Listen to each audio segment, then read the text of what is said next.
अस्सलाम वालेकुम। आप देख रहे हैं गुलजार इलेक्ट्रिकल। आज हम आपको बताएंगे कि ब्रेकर जब आगे शॉर्ट सर्किट हो जाता है तो कैसे ट्रिप कर जाता है।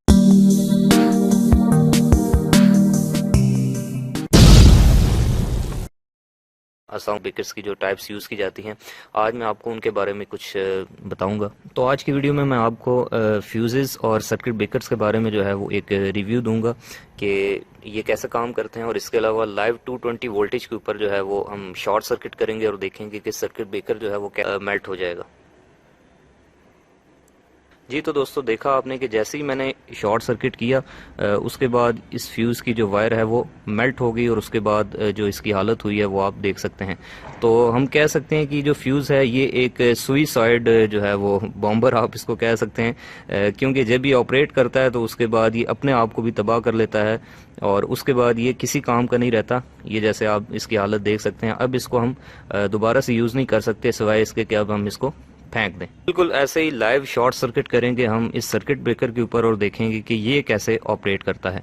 उससे पहले दोस्तों मैं आपको इसके बारे में कुछ ज़रूरी बातें बता दूं। तक सर्किट ब्रेकर्स की बात है तो इसकी वैसे तो बहुत ज़्यादा एग्जाम होती हैं जो कि हम ट्रांसमिशन और डिस्ट्रीब्यूशन और हाई पावर में यूज़ करते हैं, लेकिन जो इलेक्ट्रिक वायरिंग में आमतौर पर घरों में इस्तेमाल की जाती हैं वो तीन ही टाइप्स होती हैं: single pole circuit breaker, double pole और 3 पोल सर्किट ब्रेकर। जैसे कि आपको ये नज़र आ रहा है, ये सिंगल पोल सर्किट ब्रेकर है, और जो डबल पोल सर्किट ब्रेकर होता है उसमें इस तरह के जो है वो दो लीवर लगे होते हैं, और उससे आप एट ए टाइम फेज और न्यूट्रल दोनों को कंट्रोल कर सकते हैं। लेकिन सिंगल पोल सर्किट ब्रेकर से जो है वो आप सिर्फ एक वक्त में एक ही सर्किट, एक वायर कंट्रोल कर सकते हैं। और ये याद रखें कि हमेशा सर्किट ब्रेकर जो है वो फेज वायर के सीरीज में कनेक्ट किया जाता है। जैसे ये मेरे पास इस वक्त एक सर्किट ब्रेकर है, और इसको हम MCB भी कहते हैं, यानी कि मिनिएचर सर्किट ब्रेकर, और ये इसके रेटेड वोल्टेज लिखे हुए हैं। और यहाँ पे एक इसका ये क्लिप होता है जिसकी मदद से ये बस बार के अंदर जो है वो इजीली लग सकता है। उसके बाद यहाँ पर इसके ये दो टर्मिनल बने हैं। यहाँ पे इस स्क्रू को डीला करके आप इस साइड से वायर इंसर्ट करते हैं और यहाँ से जो है वो उसको आउट कर लेते हैं। और इसके अलावा मैं आपको एक और बात बताऊं तो सर्किट ब्रेकर हमेशा याद रखें ऊपर ऑन होता है और नीचे ऑफ होता है।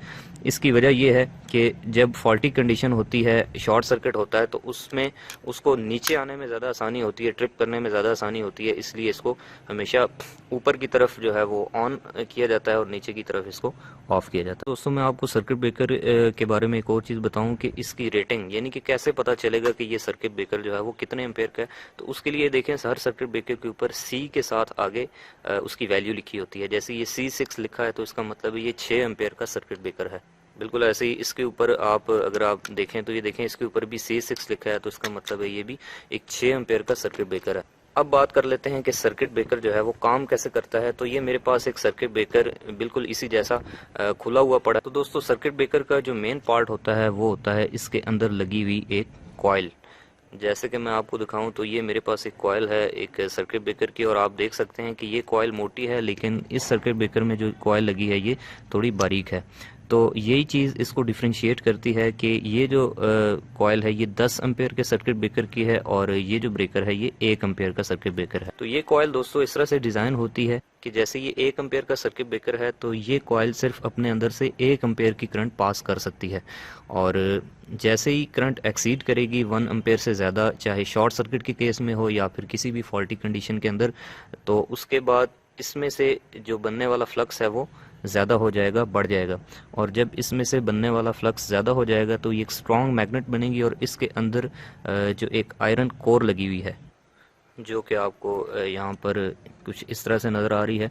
तो नॉर्मली ये इस पोजीशन में होती है, और जैसे ही इसमें से बनने वाला जो फ्लक्स है वो एक ख़ास हद से एक्सीड करता है तो फ़ौरन से ये कॉइल जो है वो डी एनर्जाइज होती है, और उसके बाद ये जो इसका मैग्नेटिक पार्ट है ये इस साइड पे मूव कर जाता है, और यूं हमारा सर्किट जो है वो ब्रेक हो जाता है, और ये जो इसका ये लीवर है ये नीचे ट्रिप कर जाता है। तो चलिए अब हम 220 वोल्टेज जो है वो इसको दोनों साइडों से जो है वो प्रोवाइड करेंगे, और इसको लाइव 220 वोल्ट पे शॉर्ट सर्किट करके चेक करेंगे कि ये कैसे ट्रिप करता है। तो नॉर्मल हालत में ये ऊपर होता है, जैसे ही शॉर्ट सर्किट होगा तो फ़ौरन से ये नीचे ट्रिप कर जाएगा। तो चलिए शॉर्ट सर्किट करके देखते हैं। तो दोस्तों आप देख सकते हैं कि मैंने न्यूट्रल वायर जो है वो इस साइड पे लगा दी और ये फेज वायर है जिसमें इस वक्त जो है वो 220 वोल्टेज आ रहे हैं। तो जैसे ये सर्किट ब्रेकर जो है ये अभी ऑन हालत में है, तो जैसे ही मैं इसके नीचे वाले टर्मिनल के ऊपर फेज वायर टच करूंगा तो आप देखेंगे कि फौरन से ये सर्किट ब्रेकर ट्रिप हो जाता है।